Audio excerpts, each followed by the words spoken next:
Mais leur album à l'amende avec un seul track, un seul braque, ces jeunes gardins rêvent de vivre dans une pub de parfum. Et depuis, vous avez pas fini un seul morceau. Non mais ça prend du temps de faire un bon morceau. 5 ans? Ah ouais, mais on peut pas aller plus vite que la musique, nous. Mais arrête de te foutre de ma gueule, Gringe. Vous avez fait 7 maquettes en 5 ans. Et si on vous fait un son pour demain? Mais vous êtes pas capable de faire un son, les mecs. Mais si on est capable. Mais non, t'es pas capable, non. Mais si. Non. Mais si. Bah non. Si. Je te dis que si. Non. Ouais mais c'est mort, c'est impossible, on a du boulot, il y a 0 chance qu'on sorte.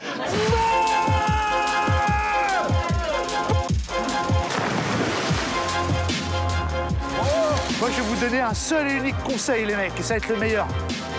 Abandonnez. Il serait pas un peu pédé, ton copain? Mon double menton, c'est une putain de zone érogène. Tu m'étonnes, personne te touche jamais, ton corps entier, ça doit être une zone érogène.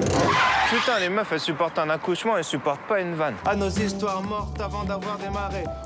Bonsoir Dominique. Comment c'est loin, premier long métrage du rappeur français Orelsan. Le film est sorti aujourd'hui en salle. Oui, c'est un film qu'il a co-réalisé dans lequel il joue avec son compère, autre rappeur Gringe. Alors c'est l'histoire de 2 rappeurs qui n'arrivent pas à écrire leur premier album et à qui les producteurs fixent un ultimatum en leur disant maintenant vous avez 24 heures pour pondre une première chanson. Alors c'est pas seulement une histoire de rappeur un peu en galère et en panne d'inspiration, parce que comme toujours chez Orelsan, on connaît bien ses textes, il y a toujours un regard porté sur la société. Et en l'occurrence, là, c'est un regard sur cette génération de trentenaires, un peu adolescents, paralysés par une espèce d'énorme flemme qui remet toujours tout au lendemain et qui n'arrive pas vraiment à faire ce dont ils rêvent. Alors ça se passe à Caen, c'est la ville d'Orelsan.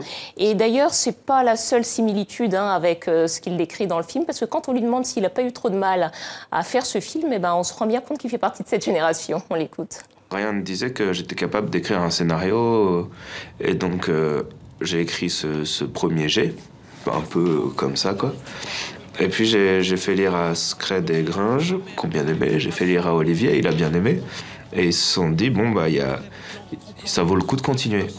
Voilà, c'est un film qui est drôle, parfois tendre en tout cas, et qui va forcément plaire à tous les amateurs de bons sons, de bons rap. Et nous aussi, Dominique, ça vaut le coup de continuer ce soir avec du cinéma, toujours une victoire d'une association catholique contre le film La vie d'Adèle. Expliquez-nous. Oui, alors La vie d'Adèle a perdu son visa d'exploitation, c'est-à-dire que la justice a annulé le visa d'exploitation de ce film.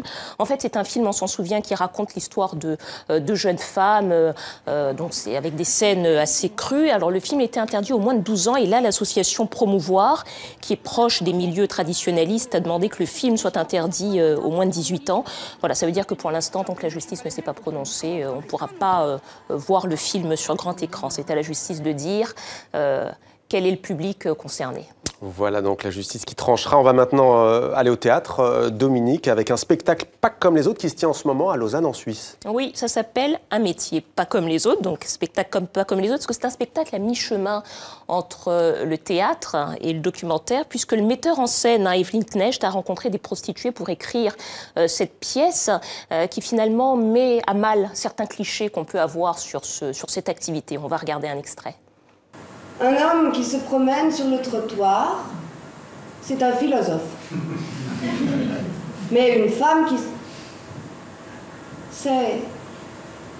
Il n'y a pas une seule forme de prostitution, parce que ces femmes, elles sont avant tout des femmes, avant d'être des travailleuses du sexe, donc il fallait pouvoir retransmettre finalement tout ce qu'elles sont, tous les univers qu'elles représentent, avec de l'humour, avec des parcours plus tragiques, avec voilà, tout ça.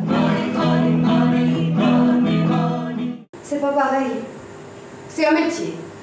C'est de l'argent facile. Non, c'est de l'argent rapide. C'est pas facile. Ta-da-dam. Ta-dam. Ta-da-dam. Ta-da-dam. Alors peut-être juste une anecdote à propos de cette pièce, c'est que le metteur en scène disait que quand elle était allée enquêter finalement parmi les prostituées, elle s'était attendue à trouver beaucoup de misère. Ouais. Et finalement, elle s'est rendue compte, et c'est ce qui ressort aussi de la pièce, que finalement la prostitution, il n'y a peut-être pas tant de misère que cela. En tout cas, il y a plusieurs visages, et qu'aujourd'hui, un des visages de la prostitution, on voit bien qu'elle est vraiment fille aussi de la société de consommation. Voilà, ça mérite d'être vu. C'est jusqu'au 20 décembre à Lausanne. Et on va terminer, Dominique, cette chronique culture avec le prix des 5 continents de la francophonie francophonie qui vient d'être décerné. Oui, c'est le Congolais Jean Beaufanet qui l'a reçu pour son roman Congo, le testament de Bismarck. C'est un roman qui avait déjà obtenu le Grand Prix du roman Métis en 2014. Et puis le jury a également décerné une mention spéciale à un écrivain franco-vénézuélien, Miguel Bonnefoy, franco-vénézuélien mais qui a grandi à Paris, pour son livre Le Voyage d'Octavio. C'est un premier roman et qui avait déjà été finaliste du prix Goncourt du premier roman cette année. C'était Demander le programme. Merci beaucoup Dominique pour cette chronique passionnante. Merci à vous. À demain.